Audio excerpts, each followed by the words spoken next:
Hello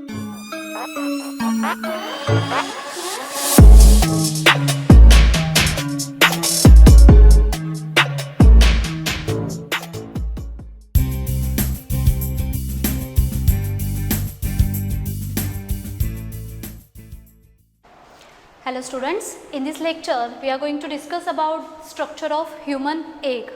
आता आपण recently काय पाहिला, oogenesis. आता ह्या oogenesisमध्ये जो एग फॉर्म झाला तो नक्की कसा आहे, त्याचं साईज, शेप, त्या सेलच्या आतमध्ये. आता एग इटसेल्फ आपण सेल म्हणतो, मग ह्या सेलमध्ये, ह्या संपूर्ण सेलमध्ये आतमध्ये काय काय दिसणार आहेत आपल्याला, सायटोप्लाझम कसं आहे, त्यांचं कवरिंग कसं असेल, किंवा कशा पद्धतीने त्यांचे वेगवेगळे एन्व्हलोप असेल तर ते एन्व्हलोप, किंवा त्याच्या आतमधले सायटोप्लाझममधले त्यांचे पार्ट्स असतील ते कशाने तयार झाले, काय असतील, किंवा त्या एक सेलमध्ये न्यूक्लियस कुठे प्रेझेंट आहे, त्याचं लोकेशन किंवा त्याची पोझिशन कशी आहे, त्याच्यानुसार ते ह्युमन एग जो पोलॅरिटी दाखवतो तर ती पोलॅरिटी कशी शो करतो, त्याच्यासाठी आपल्याला पाहावं लागेल ते आहे स्ट्रक्चर ऑफ ह्युमन एग. काय म्हणतो रे आपण याला, human एगला? It is the structure of human ovum. म्हणजेच काय आहे तर ते एग आहे, राईट. आता आपल्याला माहिती आहे हे कसे असतात रे, ही स्मॉल सेल अशी आपण कन्सिडर करतो, आणि मला जर हिच्या साईजबद्दल सांगायचं असेल तर ही 0.1 मायक्रोमीटर एवढीच असते. So let start with their structural part. They are very small cell. Small का, तर त्याच्या साईजवरून तुम्हाला अंदाज येईल. साईज असते 1.1 मायक्रोमीटर, किंवा ह्यालाच म्हटलं आता 100 मिलीमीटर नाही, येस MM असंच म्हणूयात आपण. नाव जर मला शेपबद्दल बोलायचं असेल, शेप कसं असणार आहे, आयदर म्हणा स्पेरिकल आहे, or we can consider it is rounded structure. Round structure आहे. जेव्हा आपण ह्या ह्युमन एगला कन्सिडर करतो, it is non flagellated gamete with yolky cytoplasm. म्हणजे काय तेही पाहणार आहोत. Yolky cytoplasm enclosed in one or more number of egg envelope असं म्हणूयात, किंवा एग मेम्ब्रेन म्हटलं तरी चालतात, एग एन्व्हलोप्स. आता आपण स्ट्रक्चरली चाललो. सेल आहे, आपल्याला माहिती आहे सेल ह्या सर्व स्मॉलेस्ट असतात. मला जर लार्जेस्ट सेलबद्दल सांगायचं असेल तर लार्जेस्ट सेल कोणती असते रे, आता हे ह्युमन ओवमच्या स्ट्रक्चरमध्ये येत नाही, पण again largest cell that means the egg of an ostrich. Human एगबद्दल जर म्हणायचं असेल तर human ovum it size is 100 millimetre, किंवा मायक्रोमीटरच्या फॉर्ममध्ये मला सांगायचं असेल तर 0.1 micrometre. Very very very small. Shape कळाला आपल्याला. नॉन फ्लॅजिलेटेड आहे म्हणजे पुन्हा अशी कम्पेअर केलं आहे, मी इथे मेन्शन केलं आहे पहा, नॉन फ्लॅजिलेटेड गॅमेट. म्हणजे जर मी मेल गॅमेटला कम्पेअर केलं तर मेल गॅमेट हा मात्र फ्लॅजिलेटेड स्ट्रक्चर दाखवतो, फिमेल गॅमेट मात्र हा नॉन फ्लॅजिलेटेड आहे. म्हणजे मोटिलिटी आहे का यांची? नाही. मग कुणाला ट्रॅव्हल करून यावं लागेल? मेल जे स्पर्म असतील किंवा मेल जे गॅमेट असतील त्यांना ट्रॅव्हल करून यावं लागतं, आणि त्याच्यासाठी त्यांचं लोकोमोटरी ऑर्गनच्या फॉर्ममध्ये काय प्रेझेंट दिसतो? फ्लॅजिला. ह्यांना आवश्यकता नाही. म्हणजेच हे कसे आहेत? नॉन मोटाईल आहेत. With yolky cytoplasm. जस्ट पुढे आपण ह्यांचं सायटोप्लाझम म्हणजे ह्या एग सेलच्या आतमध्ये सायटोप्लाझम कसं प्रेझेंट आहे याच्याबद्दल बोलणार आहोत. यॉकी म्हणजे कळालं, आपण याच्या अगोदर एक टर्म वापरली होती, मायक्रोलेसिथल. ह्युमन एगच्या आतमध्ये very very very less amount of York form होत असतं, आणि यॉक फॉर्म होण्याच्या प्रोसेसला काय म्हणतो? वायटेलोजेनेसिस. सो असं यॉकी सायटोप्लाझम दिसतं, and this cytoplasm is get enclosed with one or many number of egg envelopes. In case of human egg, there are 3 different layers or the membrane which enclose the cytoplasm. Now, the size of egg, it get varies आता ही एक size असते, ही vary होताना दिसते based on the amount of yolk is present in it. किती amount of York त्याच्यामध्ये present आहे ह्याच्यानुसार ह्या एगचे टाईपसुद्धा पडतात. आपण ह्याच्याबद्दल एका सेपरेट लेक्चरमध्ये बोलूयात. Type of egg based on the amount of yolk is present inside it, or based on the distribution of York, कसं डिस्ट्रीब्यूट झालं आहे ते आपण एका लेक्चरमध्ये बघूयात. म्हणजे आपल्याला अदर जे काय असतील, मॅमल्स असतील, बर्ड्स असतील, XYZ असतील, त्यांच्यामध्ये पाहत आहे. सो एक साईज मात्र काय होऊ शकते, ही व्हॅरी होताना दिसून येते. आता आपण बोलूयात ह्युमन ओवमबद्दल. इतका वेळ आपण त्याच्याबद्दलच बोलत होतो, पण सर्टन काही थिंग्स आपल्याला अजून एक्स्ट्राच्या ॲडिशनल मेन्शन केल्यात, सो काही स्किप होऊ नये म्हणून. आता जेव्हा आपण ह्युमन एगबद्दल बोलणार तेव्हा जसं आत्ता आपण बोललो की कुठे गेला आपला हा, it is with the yolky cytoplasm. आता हा यॉकी काय आहे, मला असं वाटतं की ही टर्म इम्पॉर्टंट आहे. So important term, human ovum is known as microlecithal. Now the question is what is mean by microlecithal. Micro म्हणजे मला कळाला की काय, हा साईजमध्ये छोटा आहे. मायक्रोलेसिथल ओवमला म्हणतात बिकॉज इट कंटेन्स व्हेरी लेस. आता हे व्हेरी लेस, माझ्याकडे खूप सारी स्पेस आहे म्हणून मी नाही म्हणत आहे, त्याची अमाऊंटच इतकी कमी असे म्हणून त्याला म्हणतात खूप कमी.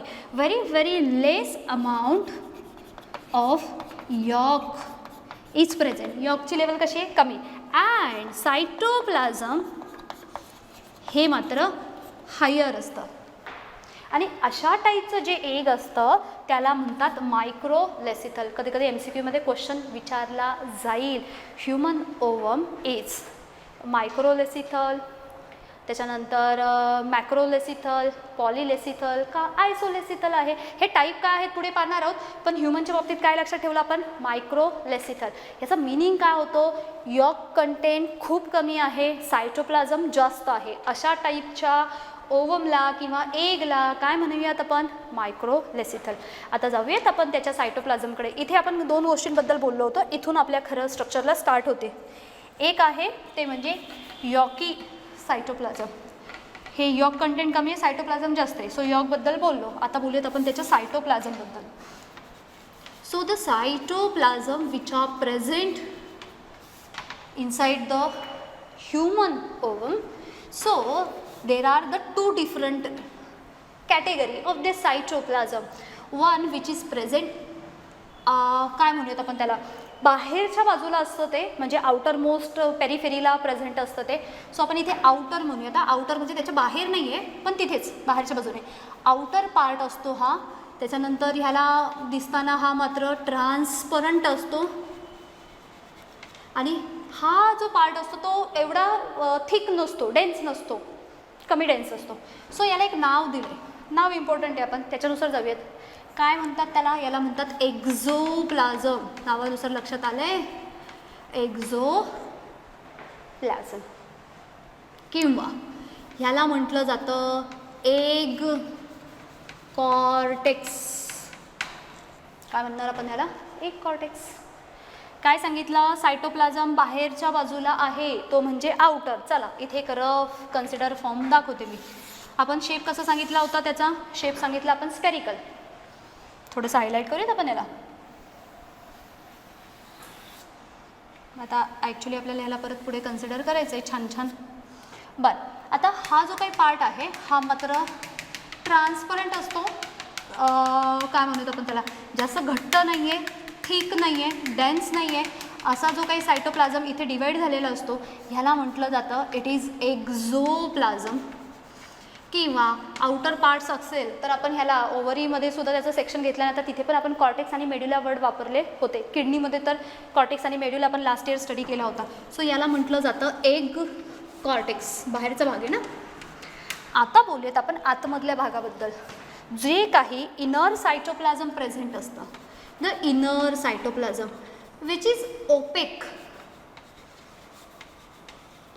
हे मात्र कसं आहे, ओपेक. वरचं ट्रान्सपरंट होतं, खालचं ओपेक आहे. आता हे ओपेक आहे, that means it is very dense. आतमधला जो पार्ट आहे तो, आता आपण याच्या न्यूक्लियसला अजून काढलेलं नाही आहे. न्यूक्लियस नाही, मी फक्त सायटोप्लाझमचं जे काही डिव्हिजन आहे, म्हणजे हा जो काही पार्ट असेल हा मधला एक असा सरासरी हा सगळा, हा इथलं सायटोप्लाझम मात्र कसं आहे, डेन्स आहे. हा म्हणजे न्यूक्लियस नाही आहे, आतमधला डेन्स असं आतमधलं जे प्लाझम आहे ह्याला म्हटलं जातं आयदर एंडोप्लाझम किंवा याला फार छान नाव आहे ऊप्लाझम. चला ह्यांच्या नावाकडे काय म्हणूयात आपण याला, एंडोप्लाझम और ऊप्लाझम. आता एका मिनिटामध्ये आपण फ्लॅशबॅकमध्ये जाऊयात. जिथे जिथे आपल्याला एखाद्या सेलच्या आतमध्ये फ्लुइड दिसलं किंवा सेल ऑर्गनलच्या आतमध्ये फ्लुइड दिसलं, ह्या प्रत्येक फ्लुइडला नावं डिफरंट होती. सेल होती आणि सेलच्या आतमध्ये फ्लुइड होतं, त्याचं नाव होतं सायटोसॉल. आता हे रिव्हिजन आहे.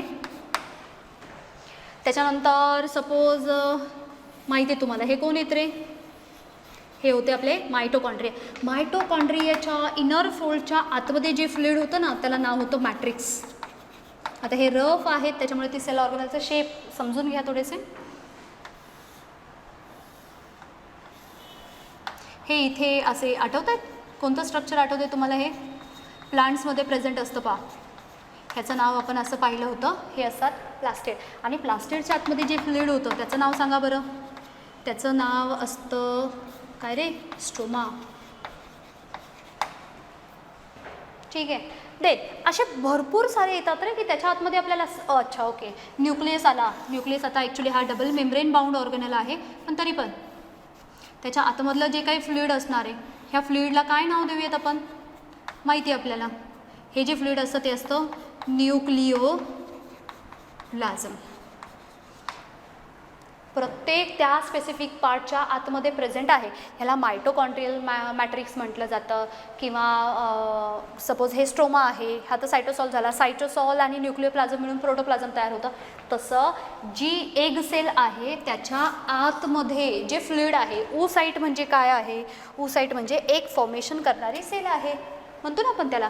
सो सेम वेमध्ये आतमध्ये जे काही इनर सायटोप्लाझम आहे त्याला म्हटलं जातं इट इज ऊप्लाझम. आता ह्या आउटर आणि इनरमध्ये कोण कोण प्रेझेंट असतं यांच्याबद्दल बोलूयात. जो एक्झोप्लाझम आहे ना, एक्झोप्लाझम इट कंटेन्स मायक्रोट्युब्युलर और मायक्रोट्युब्युल्स, मायक्रोफिलामेंट्स, सर्टन पिगमेंट कॉर्टिकल्स किंवा काही काय म्हणतो आपण त्याला कॉर्टिकल ग्रॅन्युल्स आहेत. हे पिगमेंट ग्रॅन्युल्स म्हणत आपण, ग्रॅन्युल्सच्या फॉर्ममध्ये असतात किंवा कॉर्टिकल ग्रॅन्युल्स. हे सगळे कुठे प्रेझेंट आहेत माहिती आहे, त्या एग कॉर्टेक्सच्या पार्टमध्ये. मग आतमध्ये कोण असतील, एंडोप्लाझममध्ये. एंडोप्लाझममध्ये मात्र ठीक आहे गर्दी आहे, तिथे मात्र इम्पॉर्टंट काय काय थिंग्स दिसतील आपल्याला. In endoplasm there is a presence of, सर्वात महत्त्वाचा आपल्याला जो लागणार आहे तो tRNAs. इन्फॉर्मेशन कॅरी करतात ना, ट्रान्सफर करतात. देन त्याच्यानंतर काय tRNAs असतील किंवा हिस्टोन प्रोटीन असतात, इम्पॉर्टंट आहेत हे, किंवा सर्टन एन्झाईम्स प्रेझेंट आहेत. सो अशा टाईपचे काही आपल्याला कुठे प्रेझेंट दिसत, आतमध्ये एंडोप्लाझममध्ये, राईट. येस, सर्वात महत्त्वाचं आहे ह्याच्यामध्येच आपल्याला सेल ऑर्गनल्स दिसणार आहेत. सेल ऑर्गनल्स मगाच्या म्हणजे याच्या अगोदरच्या लेक्चरमध्ये आपला एक टॉपिक राहिला. आपण oogenesis 3 फेजेस पाहिल्या होत्या, मल्टिप्लिकेशन, ग्रोथ आणि तिसरी होती मॅच्युरेशन. जेव्हा ग्रोथ फेज येते ना त्या ग्रोथ फेजमध्ये सेल ऑर्गनल्स यांच्यामध्ये नंबरमध्ये वाढायला स्टार्ट होतात. मग कोणते कोणते ते सेल ऑर्गनल असतात माहिती आहे, ते असतात एंडोप्लाझ्मिक रेटिक्युलम, ते असतात Golgi bodies and mitochondria. They start to increase their number. केव्हा, oogenesis जेव्हा प्रोसेस होत असते त्याच्या ग्रोथ फेजमध्ये. मग ह्या एंडोप्लाझममध्ये कोण कोण दिसले आपल्याला, सेल ऑर्गनलसुद्धा दिसले, tRNAs आहेत, हिस्टोन आहेत आणि सर्टन काइंड ऑफ एन्झाईम्स जे इम्पॉर्टंट असतात. आता बोलूयात आपण त्याच्या न्यूक्लियसबद्दल. हे कुणाबद्दल बोलतो आहे आपण, जो ह्युमन एग आहे तो.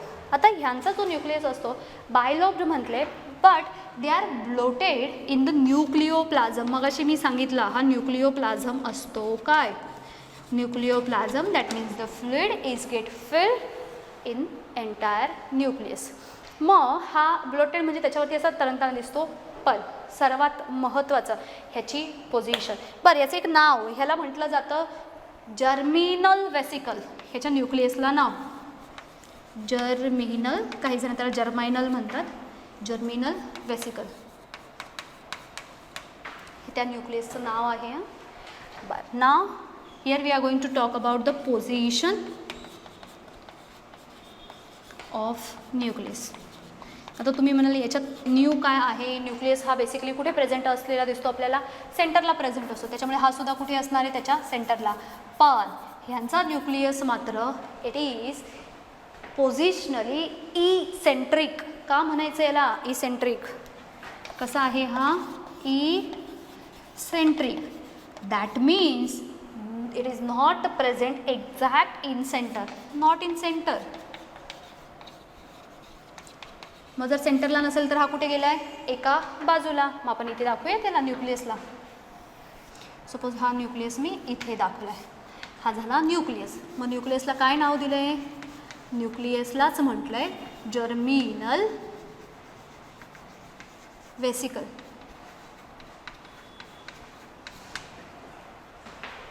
ठीक आहे. बरं, आणि ह्याच्यामुळे हा इसेंट्रिक असल्यामुळे ह्युमन ओवम शोज पोलॅरिटी. ह्याच्यामुळे झालं काय, it further shows the polarity. हा पोलॅरिटी दाखवतोय म्हणजेच काय, हा दोन वेगवेगळे पोल दाखवणार. त्याच्यामधल्या एका पोलला नाव असतं ॲनिमल पोल आणि दुसरा जो सेकंड पोल असतो त्याला म्हटलं जातं व्हेजिटल पोल. अगेन इम्पॉर्टंट आहेत, हे कळालं आहे. ह्या पार्टमध्ये आपल्याला सांगितलं की छोटी साईज असते. छोटी म्हणजे किती, 0.1 मायक्रोमीटरच्या आसपास असेल. ही साईज व्हॅरी होते, किती अमाऊंट यॉक प्रेझेंट आहे ते. नॉन मोटाईल आहे म्हणजेच कसं आहे, हा नॉन फ्लॅजेलेटेड आहे. यॉकी आहे, याच्यावरून एक इम्पॉर्टंट टर्म, ही टर्म ह्या एवढ्या पार्टमधली इम्पॉर्टंट टर्म काय आहे, microlecithal. Means what, the less amount of yolk is present with a higher amount of cytoplasm and such microlecithal egg is present in human. So ह्युमनमध्ये आपल्याला अशा पद्धतीने दिसून येतं. त्याच्यानंतर आपण बोलायला सुरुवात केली होती त्यांच्या सायटोप्लाझमबद्दल. सायटोप्लाझम दोन पार्टमध्ये डिवाईड झाले. बाहेरचा पेरिफेरीचा जो पार्ट आहे तो लेस डेन्स आहे, ज्याला नाव दिलं होतं आपण एक कॉर्टेक्स किंवा एक्झोप्लाझम. इनर जो होता त्याला नाव दिलं होतं एंडोप्लाझम और ooप्लाझम. त्याच्यानंतर बोललो न्यूक्लियसबद्दल. न्यूक्लियसला त्यांच्या नाव दिलं गेले, स्पेसिफिक नाव आहे त्यांच्या, म्हणजेच आपल्या ह्युमनमध्ये आहे ते. न्यूक्लियसची जी पोझिशन आहे, पोझिशनला सुद्धा लक्षात ठेवलं आपण इसेंट्रिक. इथे आपण असं सांगितलं की ह्याच्यामुळे ह्यांना पोलॅरिटी मिळते. मग ही पोलॅरिटी काय आहे? So the side of ovum along with the nucleus, or here we can say the germinal vesicles. ठीक आहे. ही जी साईड असते याला म्हटलं जातं इट्स अ ॲनिमल पोल. आता आपण जनरली कसं सांगतो, north pole, south pole, right. Same वेमध्ये तो न्यूक्लियस एका बाजूला सरकल्यामुळे त्यांचे दोन पोल तयार होतात. एक जो न्यूक्लियसच्या जवळ आहे तो, आणि दुसरा opposite to this pole. And the second pole is opposite to opposite side of this, काय म्हणूयात आपण, न्यूक्लियस. म्हणजेच कोण, जर्मिनल. ह्याला नाव दिलं जातं व्हेजिटल पोल. डायग्राममध्ये पाहूयात हे दोन्ही पण कुठे दिसतील आपल्याला ते. या बरं इकडे. आता इथे आपण काय सांगतोय, काय दाखवतोय, हा जो पार्ट आहे ना, म्हणजे जर सपोज मी ही पेरिफेरी कन्सिडर केली तर हा इथला जो रिजन आहे हा शॉर्ट रिजन आहे. मग side of this ovum near to the nucleus, आणि हा जो पार्ट आहे, हा जो पोल आहे, याला म्हटलं जातं इट्स अ ॲनिमल पोल. आता ह्या पोलची एक खासियत अशी आहे, the entry of sperm takes place through this pole only. Entry of, it is responsible for the entry of sperm. आणि मग याच्या अपोजिटचा हा दुसरा जो पोल असणार आहे याला नाव देऊयात इट्स अ व्हेजिटल पोल. आता गंमत अशी आहे की स्पर्म हे त्याच बाजूने का एंट्री करतील. तुम्हाला जर आठवत असेल तर एग स्वतःभोवती म्हणजे पुढे आपल्याला पाहिजे ते काय करतात, त्यांच्या ज्या काही ग्लँड असतात, स्पेशली ओव्हिडक्टच्या आतमध्ये सर्टन शेल ग्लँड दिसतात, त्या एगच्या भोवती एक प्रोटेक्टिव्ह कव्हरिंग तयार करतात आणि त्या कव्हरिंगला इझिली पेनिट्रेट करता येत नाही. जेव्हा केव्हा आपण हा अशा फॉर्ममध्ये इथे हा स्पर्म दाखवायचा, हा थोडासा असा नेक रिजन दाखवला होता, त्याच्यानंतर इथे आपण हा मिडल पीस दाखवला होता आणि मग मात्र इथून हे असा स्पर्म आपण इथे असं दाखवूयात. आता ह्याला थोडंसं शॉर्टकट वेमध्ये आपण कन्सिडर करतो आहे. हा इथे एक पार्ट दाखवला होता आणि हा इथे, हे आठवतं आहे राईट, स्ट्रक्चर ऑफ स्पर्म. आता हे जेव्हा इथून एंट्री करतील तर इथे हा जो पार्ट होता इट इज द ॲक्रोसोम. हे काय करतात रे ॲक्रोसोम असतात ते, हे ॲक्रोसोम स्पर्म लायसिन एन्झाईमला सिक्रेट करतात आणि ह्यांच्यामुळे ते इथून आले तर ह्याला पेनिट्रेट करू शकतात. म्हणजे तो जो एगचा एन्व्हलप असतो, एगचं शेल आहे ते बाहेरचं आउटर मोस्ट कवरिंग आहे, त्याला ब्रेक करतात. ते एन्झाईम जे सिक्रेट होतं ह्या ॲक्रोसोम पार्टमध्ये, हेड रिजनमध्ये आहे स्पर्मच्या, ह्याला ब्रेक केल्यानंतर आतमध्ये पेनिट्रेट करून इथपर्यंत पोचायला हा शॉर्टेस्ट डिस्टन्स आहे ना. So basically the entry of sperm it is takes place through animal pole आणि त्याच्या विरुद्ध पोल आहे म्हणून त्याला नाव देऊन टाकलं व्हेजिटल पोल. ओके, आता बोलूयात आपण त्यांच्या लेअरबद्दल. आपल्याला असं सांगायचं आहे की human ovum is basically surrounded, human ovum is surrounded with the three different layer, with three different layer, or here we can say the envelopes. नेमली पहिला सांगणार आहोत तो असणार आहे आपला प्रायमरी मेम्ब्रेन, दुसरा सांगणार आहोत तो आहे आपला सेकंडरी मेम्ब्रेन. आता आपल्या टेक्स्टबुकमध्ये सेकंडरी मेम्ब्रेनच्या आतमध्ये जे दोन दिले तेच प्रायमरी, सेकंडरी आणि टर्शरी फॉर्ममध्ये आले. आपण मात्र ह्यांचं नॉमेनक्लेचर थोडंसं वेगळं वेगळं करणार आहे. आणि थर्ड वन आहे तो आहे टर्शरी मेम्ब्रेन. मग कुणाकुणाला पाहिजे आहे किंवा आपल्याला एक्झाम्पल म्हणून जर आत्ता इथे लक्षात ठेवायचे असतील तर ते एक्झाम्पल्स काय असतील. प्रायमरी मेम्ब्रेन, प्रायमरी मेम्ब्रेनमध्ये येणारे जो त्यांचा व्हाईटेलाइन मेम्ब्रेन असतो तो, म्हणजे त्या एक सेलचा प्लाझ्मा मेम्ब्रेन इटसेल्फ, ठीक आहे, हा मेम्ब्रेन झाला. देन सेकंडरी मेम्ब्रेन असेल तो पहिला असतो झोना पेलियुसिडा. मी पुढे वापरणार आहे याला, सो त्याला लर्न करण्यासाठी आपण आता इथे सध्या बोर्डवरती लिहितो आहे, म्हणजे नेक्स्ट टाईम मी याला प्रोनाऊन्स करताना किंवा यूज करताना ही नावं ओळखीची वाटतील. आणि तशीही ही नावं ओळखीची आहे जेव्हा आपण मेच्युअर ग्राफीन फॉलिकलचं स्ट्रक्चर एकदा एका लेक्चरमध्ये डिटेल पाहिलं होतं. सो आपण याला फॅमिलियर आहोत. झोना पेलिसिडानंतर आता सध्या करंटली जो पॅन्डेमिक आहे त्याच्यावरून लक्षात ठेवलं आपण करोना रेडिएटा. आता करोना लक्षात ठेवला, रेडिएटा रेडियली इलॉंगेटेड फॉर्ममध्ये त्यांच्या सेल अरेंज असतात म्हणून त्याचं नाव पडलं करोना रेडिएटा. आणि जी तिसरी आहे ना, तिसरी membrane, so basically it is nothing but the shell. हे शेल म्हणजे काय असतं माहिती आहे, एकच्या भोवती जे आउटर मोस्ट प्रोटेक्टिव्ह कवरिंग असतं ते. आता जसं बर्ड्स असतील किंवा हेन वगैरे असतात त्यांच्यामध्ये ते कसं हार्ड असं शेल असतं, तेवढं हार्ड नसतं, बट हा स्टील इझिली मात्र ते स्पर्म त्याला पेनिट्रेट करू शकत नाही. भाई याच्यावरून तुम्हाला अंदाज येईल की ज्या काही शेल सिक्रेट करणारे ग्लँड असतात बेसिकली कुठे प्रेझेंट असतात, त्या फेलोपियन ट्यूबमध्ये म्हणजे आपल्या ओव्हिडक्टमध्ये, तिथून ते सिक्रेशनला स्टार्ट करतात आणि ह्या एग सेलच्या भोवती एक हार्ड असं कव्हरिंग दाखवतात. हा पार्ट आपल्याला पाहायचा आहे. What we have seen so far त्याला एकदा इथे कन्सिडर करूयात म्हणजे हा पार्ट आपल्याला वाईप करता येईल. आपण सुरुवात केली होती स्ट्रक्चर ऑफ ह्युमन एग, ह्याच्यामध्ये आपण त्याच्या साईजबद्दल बोललो. साईज कशी होती, स्मॉल. मला जर एक्झॅक्ट साईजबद्दल बोलायचं असेल, in case of human egg or ovum it is 0.1 micrometre. शेपबद्दल सांगायचं असेल तर स्पेरिकल फॉर्ममध्ये आपण सांगितला. एक खासियत सांगितली होती आपण ह्युमन ओवमबद्दल आणि मला ती टर्म लक्षात ठेवायची.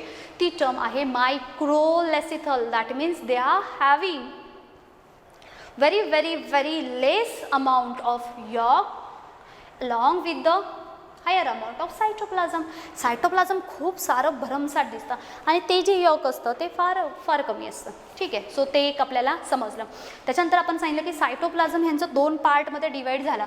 मी बाहेरचा जो पार्ट दाखवला थोडासा व्हाईटिश दाखवायचा प्रयत्न केला आहे, हे लेस डेन्स आहेत बाहेर आहेत म्हणून नाव.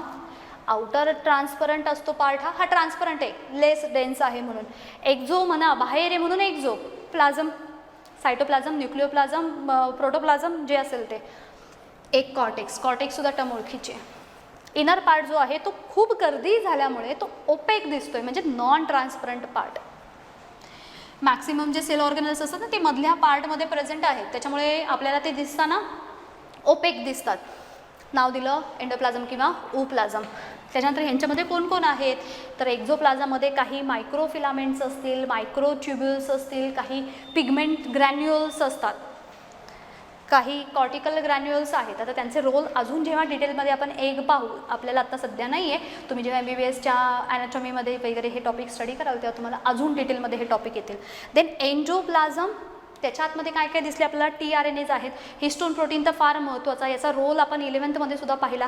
DNA जे असतात ते रॅप कुणाभोवती होतात तर त्या हिस्टोन प्रोटीनबद्दल. म्हणजे जर काय म्हणतो आपण त्याला, प्रोकॅरेटिक युकॅरेटिक सेलमधला मेजर डिफरन्स जो आहे, जे आपल्याला वेल डेव्हलप, वेल डिफाईन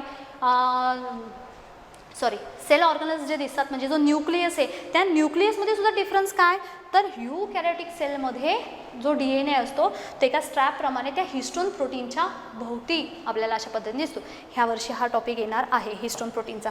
सेव्हरल एन्झाईम्स तर प्रेझेंट आहेतच आहे.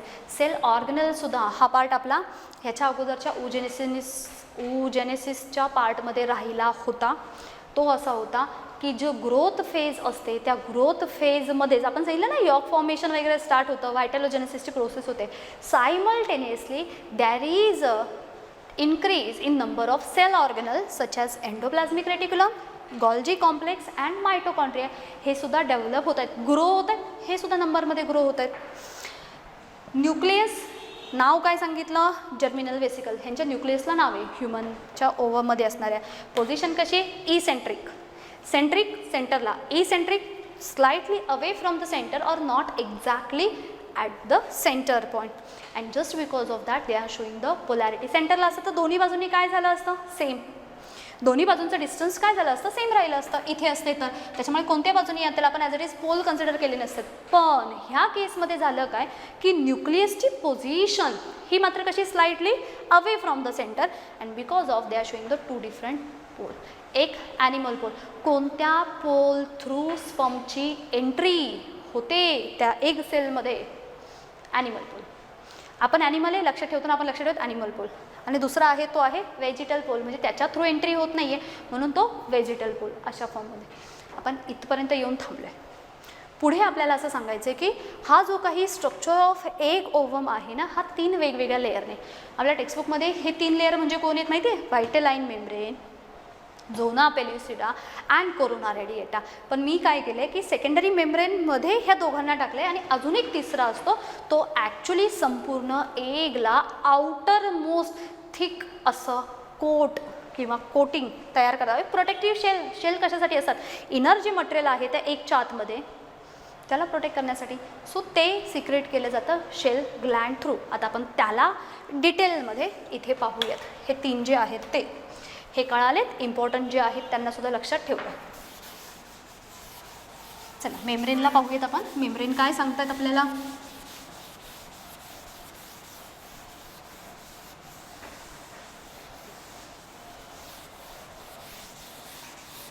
तीन मेम्ब्रेनबद्दल बोलायचं आहे आपल्याला. Basically human ovum is surrounded और bounded with the 3 egg envelope. The first one is primary membrane, as we have mentioned over here. Primary membrane. आता हा जो काही प्रायमरी मेम्ब्रेन आहे कुणापासून सिक्रेट होतो, स्ट्रक्चरली कसा आहे आणि एक्झाम्पल कुणामध्ये दिसतो किंवा काय आहे, ह्या तिघांबद्दलही बोलणार आहोत. पहिल्यांदा बोलूयात, इट इज सिक्रिएटेड बाय सेल. कोणती सेल, कोणत्या सेलबद्दल बोलतोय आपण, ह्युमन एगच्या सेलबद्दल. मग कोणत्या सेल त्याला सिक्रेट करतील, ओव्हम इटसेल्फ. ओव्हम म्हणजे हा ओव्हम आहे ना, हा स्वतःच काय करतोय, त्याच्या भोवती सर्वात पहिला लेअर तयार करतोय. मग ह्याच्यामध्ये मी एक पहिला लेअर ऑलरेडी दाखवला आहे आणि हा पहिला लेअर म्हणजे कोण आहे माहिती, हां हे आपला त्याचा plasma membrane on this primary membrane and the name is vitelline membrane. म्हणजे तुम्हाला एक्झाम्पल तर कळालं. आता हा मेम्ब्रेन कसा असतो त्याच्याबद्दल बोलूयात आपण. इट इज थिन इनर, सर्वात आतमध्ये ना पहिला, अँड ट्रान्सपरंट मेम्ब्रेन.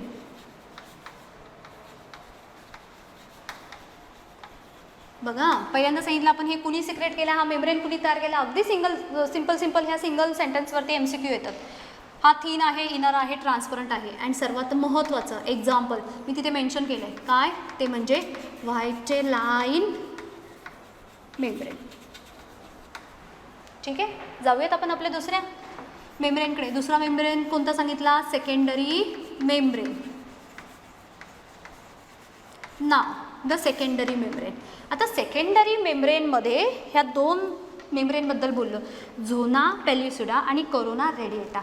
पहिला जो आहे it is secreted by follicular cell आणि corona radiata it is made up of follicular cell. दोघांमध्ये फरक आहे हे समजतंय. एकामध्ये काय केलं आहे, फॉलिक्युलर सेलनी काही सिक्रीशन केलं आहे आणि त्यांच्यापासून हा तयार झाला आहे. म्हणजे हा नॉन सेल्युलर आहे, सेल्युलरने तयार झाला नाही, सेलने तयार झाला नाही. So it is non cellular आहे. आणि हा मात्र इटसेल्फ फॉलिक्युलर सेलनी आहे. मग मी इथे मेन्शन करते, it is secreted by follicular cell. हा थिन होता, हा मात्र कंपॅरिझनमध्ये कसा असणार आहे, थिक असणार आहे. हा इनर होता, हा कसा असणार आहे, middle. So it is middle, it is thick and non cellular membrane. ठीक आहे. बरं, आता याच्यामध्ये जे एक्झाम्पल द्यायचं आहे, आपण दोन एक्झाम्पल वापरणार आहोत. पहिलं एक्झाम्पल वापरूया, ते आहे म्हणजे कोणता मेम्ब्रेन तयार केला आहे तो, इट्स अ झोना पेल्युसिडा. आता हा नॉन मेम्ब्रेन जो मी वर्ड वापरला आहे हा झोना पेल्युसिडासाठी आहे, हे समजतं आहे. बरं, झोना पेल्युसिडामध्ये त्यांनी काय मेन्शन केलं आहे, okay middle thick thin, okay middle आहे, थिक आहे, हा सुद्धा ट्रान्सपरंट आहे, नॉन सेल्युलर पार्ट आहे ना. अजून एक याच्याबद्दल थिंग सांगितली आहे, व्हायटेलाइन मेम्ब्रेन अँड झोना पेल्युसिडा. मेन्शन करूयात आपण, व्हायटेलाइन membrane and zona pellucida.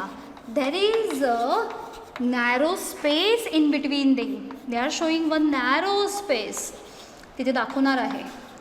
And this narrow space is known as pre-vitelline membrane. चला आपण पहिल्यांदा झोना पेल्युसिडाकडे जाऊयात. काय सांगितलं आपल्याला, ज्या काही फॉलिक्युलर सेल्स असतात त्यांनी ह्यांना सिक्रीशनचं काम केलं आणि सिक्रीशन करून ह्याच्या भोवती दुसरा जो किंवा मधी मिडलला जो येणारा जो लेअर आहे तो म्हणजे कोण आहे, हा मधला जो पार्ट आहे ना, हा. सो लेअरला काय नाव देऊयात, it is second layer which is zona pellucida. आता इथे जर पाहिलं तर एक गोष्ट लक्षात येईल तुम्हाला, हा व्हायटेलाइन मेम्ब्रेन आहे, हा झोना पेल्युसिडा आहे आणि दोघांच्या मध्ये ती जी स्पेस आहे ना, ही मधली स्पेस, ह्या स्पेसबद्दल बोलतोय आपण. अँड दिस स्पेस, आता ही थ्रूआउट सगळीकडे इथे कलर केली म्हणून इथेच नाही, ह्याला म्हणणार आहोत आपण pre vitelline space, not membrane, it's a space itself.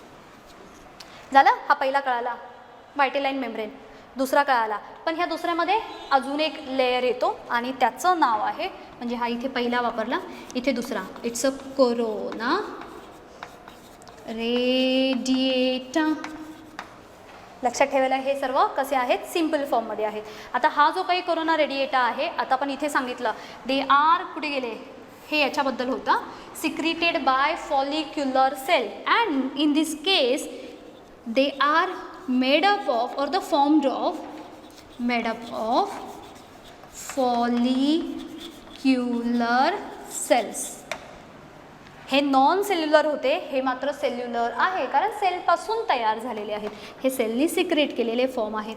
नाव हे कुठे अरेंज आहेत? अगेन हा सुद्धा मिडल आहे, पण हा प्रेझेंट आहे outside the zona pellucida and they are arranged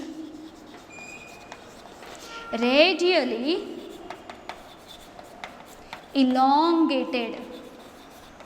elongated cells.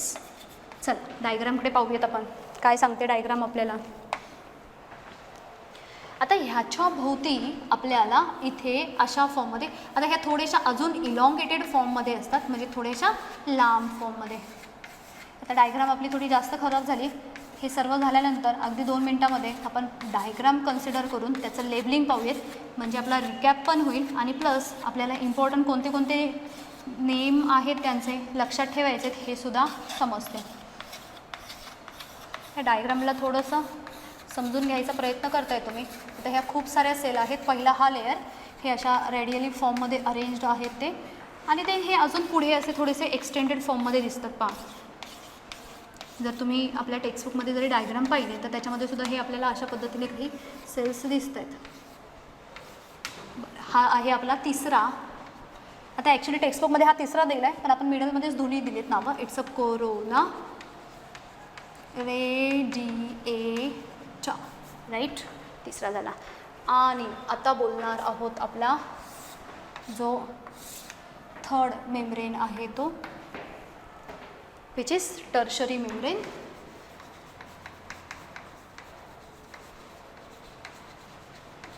काय आहे तो? Tertiary membrane.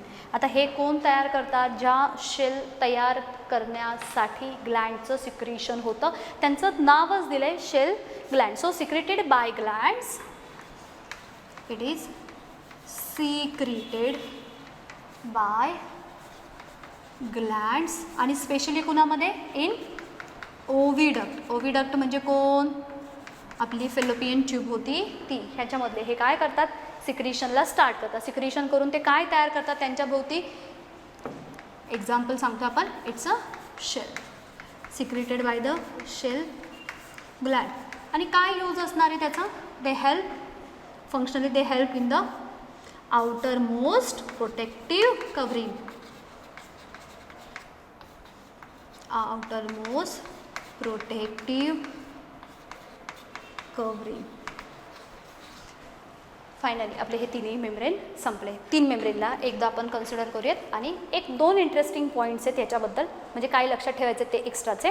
म्हणजे आपला हा ह्युमनचा पार्ट संपला, ह्युमन ओवमचा पार्ट. पहिला मेम्ब्रेन कोणता सांगितला आपण? It's a primary membrane. Second membrane सांगितला आहे सेकंडरी मेम्ब्रेन. आणि आपला थर्ड मेम्ब्रेन आहे ॲज युज्युअल, तो आहे आपला टर्शरी मेम्ब्रेन. आता प्रत्येक केसमध्ये लक्ष देत आहे. ह्यांनी कोणी सिक्रेट केलं? Secreted by cell. म्हणजे कोण? ओमच्या सेल.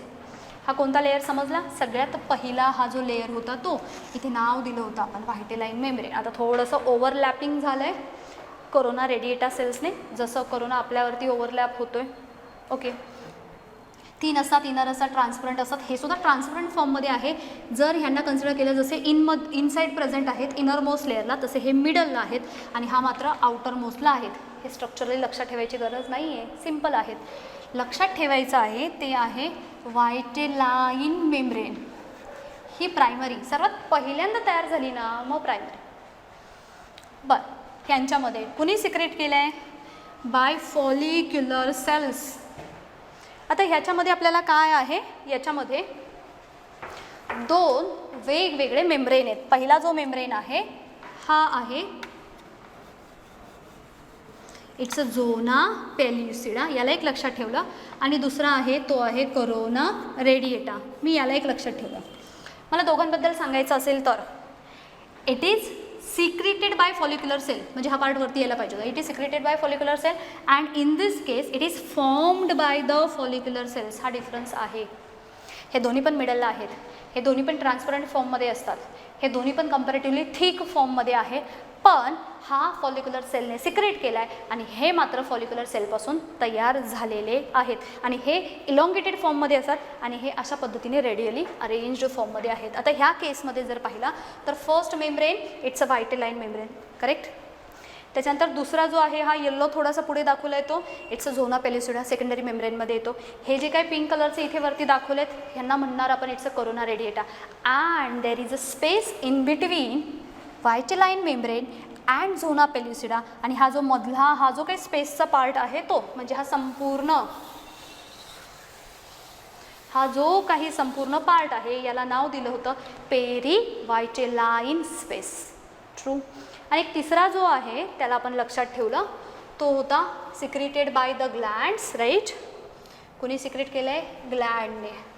एक्झाम्पल काय लक्षात ठेवले आपण त्याचा? शेल. आणि आपल्याला शेलचा इम्पॉर्टन्स माहिती आहे. शेल नेहमी काय करतं? त्या एगला प्रोटेक्ट करण्याचं काम करताना दिसून येतात. आता आपल्याला ज्या दोन महत्त्वाच्या टर्मबद्दल बोलायचं आहे त्यांना आपण इथेच बोलूया. आता मगाशी मी एक टर्म वापरली इम्पॉर्टंट आहे थोडीशी. ती काय होती? ती मायक्रोलेसिथल.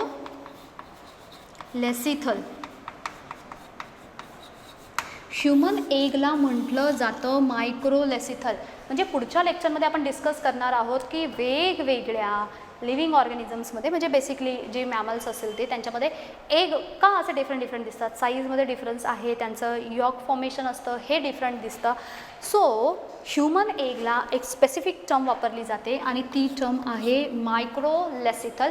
I repeat, they are having less amount of yolk and higher amount of cytoplasm. ही टर्म कुणाच्या बाबतीत वापरली जाते? MCQमध्ये विचारलं जाईल. Microlecithal. What about the lower जे कुणी मॅमल्स असेल किंवा जे लोअर वर्टिब्रेट्स असेल त्यांच्यामध्ये एक स्पेसिफिक सेल असते किंवा आपण म्हणूयात क्रोमोझोम असतात. त्यांचं नाव असतं लॅम्प ब्रश क्रोमोझोम. बघा, अदर जे लोअर वर्टिब्रेट्स असतात दे are having lamp brush chromosome and they R responsible for the increase in synthesis of York. हे कुणामध्ये दिसणार आहेत आपल्याला? जे लोअर वर्टिब्रेट्स असतील ते. आता आपण इथे पाहताना मात्र ह्युमन एगचं स्ट्रक्चर पाहतोय. इन केस म्हणजेच जेव्हा आपण एग स्ट्रक्चर म्हणून कन्सिडर करूयात आणि इन जनरल अदर लोअर वर्टिब्रेट्समध्ये त्या यॉकचं सिंथेसिस हायर होण्यासाठी त्यांच्यामध्ये असं स्पेसिफिक एक क्रोमोझोम असतो आणि तो क्रोमोझोम कोण आहे माहिती? It's a lamp brush chromosome. Lamp जो आपला लॅम्प असतो तो आणि ब्रश हा स्पेसिफिक क्रोमोझोम आहे. ह्या क्रोमोझोमला घेऊन क्वेश्चन विचारला जाऊ शकतो काय की सिंथेसिस ऑफ यॉक कोणत्या क्रोमोझोममुळे इन्क्रीज होताना दिसतं लोअर वर्टिब्रेट्समध्ये. ह्युमनमध्ये मात्र कसं दिसतं? मायक्रोलेसिथलच्या फॉर्मॅटमध्ये. सो हे झालं आपलं ह्युमनचं स्ट्रक्चर. इम्पॉर्टंट ज्या टर्मिनॉलॉजीज असतील त्याला 1-2 मिनटामध्ये आपण रिकॅपच्या फॉर्ममध्ये घेऊयात म्हणजे आपलं ह्युमन स्ट्रक्चर संपला. साईज 0.1 मायक्रोमीटर होती समजली. शेप स्पेरिकल होता. नॉन फ्लॅजिलेटेड गॅमेट होता. पण याच्यामध्ये इंटरेस्टिंग 2 थिंग सांगितल्या. एक सांगितला yolky cytoplasm and get bound with the 3 different or more egg envelope दिसलेत. यॉकी जे असतं त्याच्यासाठी एक टर्म वापरली होती मायक्रोलेसिथल. सो आपल्याला हा पार्ट समजला. त्याच्यानंतर आपण सायटोप्लाझमबद्दल बोललो. सायटोप्लाझम बाहेरचं होतं कमी डेन्स होतं, आतमधलं होतं डेन्स होतं. एक्झोप्लाझम एन्डोप्लाझम. सो दोघांमध्ये काय प्रेझेंट आहे तेही पाहिलं. न्यूक्लियसची पोझिशन कशी होती? इसेंट्रिक. त्याच्यामुळे 2 पोल तयार झाले. जो म्हणजे ह्युमन एग विथ द न्यूक्लियसच्या जवळ आहे अशा पोलला नाव दिलं होतं ॲनिमल पोल. आणि त्याच्या अपोजिट जो पोल होता तो होता व्हेजिटल पोल.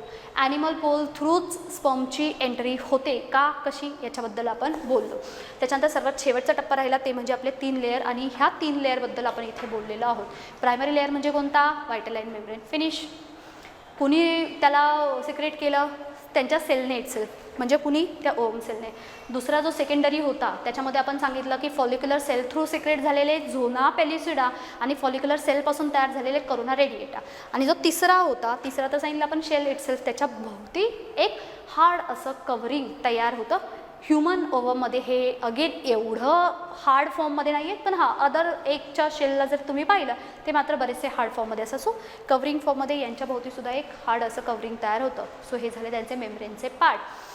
ह्युमन ओवमला काय नाव दिलं, मायक्रोलेसिथल. आणि लोअर वर्टिब्रेट्स असेल तर त्यांच्यामध्ये यॉक सिंथेसिस वाढवण्यासाठी कोणता क्रोमोझोम रिस्पॉन्सिबल असतो, lamp brush. In our next lecture we will take up with the different types of egg based on the first where that yolk is present and second the distribution of that yolk, म्हणजे how much amount of yolk is present, and later we will consider the difference between the male gamete and female gamete. Thank you.